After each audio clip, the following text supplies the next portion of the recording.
So after the premiere of The Matrix Resurrections trailer, we got a glimpse of the movie's plot.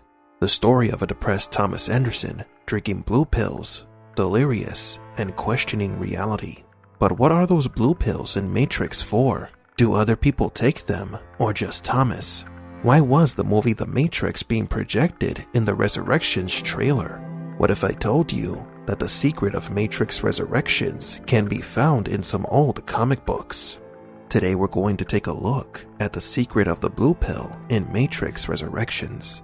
Welcome to Matrix Explained.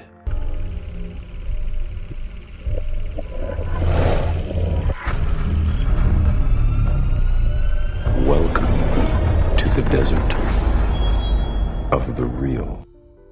The original trilogy showed us what happens when a person takes the red pill, when they decide to seek the path of the truth. Neo was enlightened upon awakening to reality after finding the answer to the question, what is the Matrix? But what would have happened if Neo took the blue pill? In a previous video, we talked about one of the Matrix comics titled A Life Less Empty, the story of a woman named Tara who chose the blue pill. Later, her life was filled with sadness, depression, and questioning what could have been, answers to questions that she will never know. Before Neo met Morpheus, for a moment, he doubted Trinity and Switch. Neo was about to get out of the car back to his mundane life, but Trinity convinces him to stay in the car and meet with Morpheus, telling him what is waiting for him down that empty road. You have to trust me. Why? Because you have been down there, Neo. You know that road. You know exactly where it ends. And I know that's not where you want to be. The empty road leads to sadness and unanswered questions, a life without purpose, like that of the woman in the comic. The Matrix Resurrections trailer shows Neo walking down a street where you can see a one-way street sign pointing to the Simulate coffee shop. One way, as in Switch's ultimatum. Neo is trapped in the life that could have been if he had taken the blue pill. Thomas lives out his sad days, questioning reality. There is even a clip of him in his bathtub with a tear in his eye. This is Thomas Anderson if he had never woken up. Now the blue pills appear to have a new function. In the first movie, the blue pill was more symbolic. It was to continue to live in ignorance, possibly a sedative, as Morpheus mentioned that Neo would wake up in his bed. You take the blue pill, the story ends. You wake up in your bed and believe whatever you want to believe. The pill did not erase a person's memories, because as we saw in the comic, A Life Less Empty, Tara remembered meeting Morpheus and was still living her same life with the same problems. So we must assume that now the blue pill has been modified by the machines to serve various new purposes.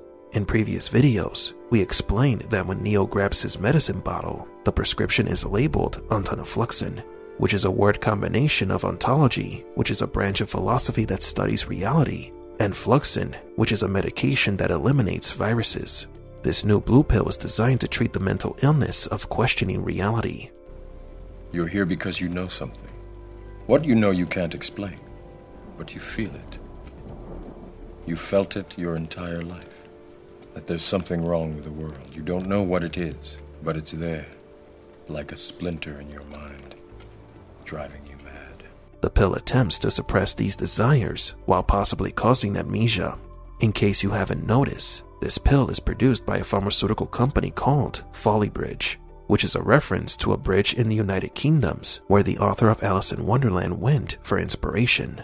The blue pills are mass-produced for the people connected in the simulation. But why would other people take this blue pill? The blue pill was once a simple alternative, but now it appears to be another system of control. So what changed? The answer to this could be found in Matrix Revolutions. Most, if not all the humans connected to the simulation were assimilated by Agent Smith. Although the architect did reboot the Matrix, some people could subconsciously remember what had happened, causing them night terrors and post-traumatic stress, ergo resulting in many humans beginning to wake up from the simulation. Remember that a truce was reached between Machine City and Zion. The architect promised that those who wish to be freed can do so, but maybe too many humans began to awaken at the same time.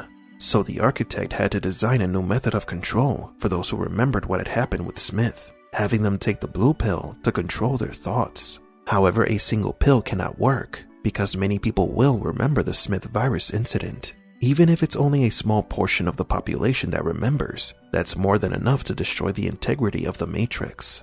A great way to mask the incident is by turning it into something from a movie, explaining why during the Matrix 4 trailer, we see the Matrix 1 being projected as a movie. The people in the simulation may be convinced that everything that happened was a movie. Now you may be thinking that this is an overcomplicated plot that deviates too much from the movie, but if you have been subscribed to this channel long enough, you might remember the story of another comic titled Get It?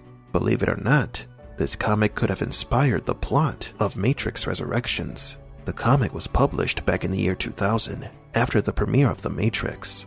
The Matrix comics are part of the extended universe. The story of this comic is of a man who saw the movie The Matrix with his friends. The man did not understand the film, and his friends tried to explain the plot to him without success. It's a humorous comic that criticizes those who didn't understand the film, but it ends with a major plot twist. When the man gives up and decides to leave the diner, it is revealed that his friends and the people present were all agents. One of the agents tells the other agent that it's better for the man not to understand the film, because the fewer people who understand it, the fewer they have to destroy. This comic happens within a simulation, and within this simulation, there is the movie, The Matrix. In other words, a comic from over 20 years ago established the idea that the movie The Matrix exists within The Matrix. This happens in Matrix Resurrections, which confirms that the Get It comic book is canon. The machines have created the movie The Matrix within The Matrix so that those who remember the events or understand the plot of the movie are quickly removed or isolated and prescribed the blue pills to suppress these supposed delusions.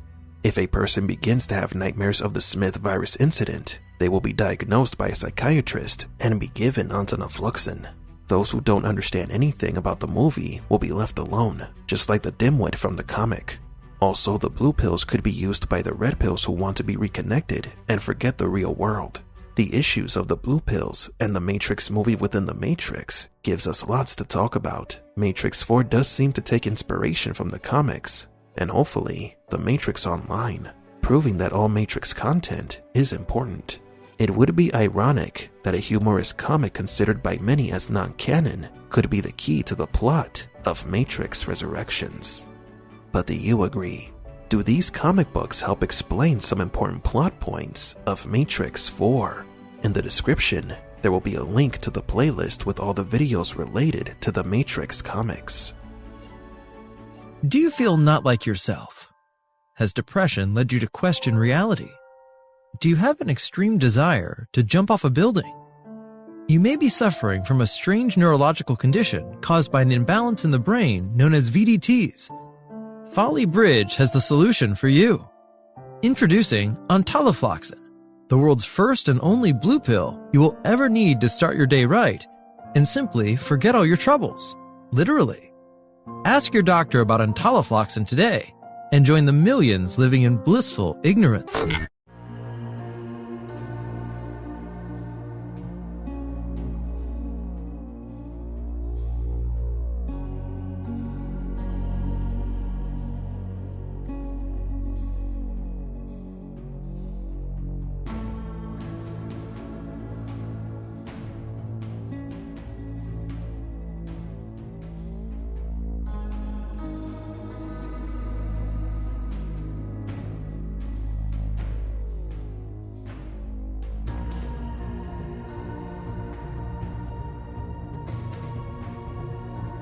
For Matrix Explained, please leave a like and subscribe. And thank you for visiting the Desert of the Real.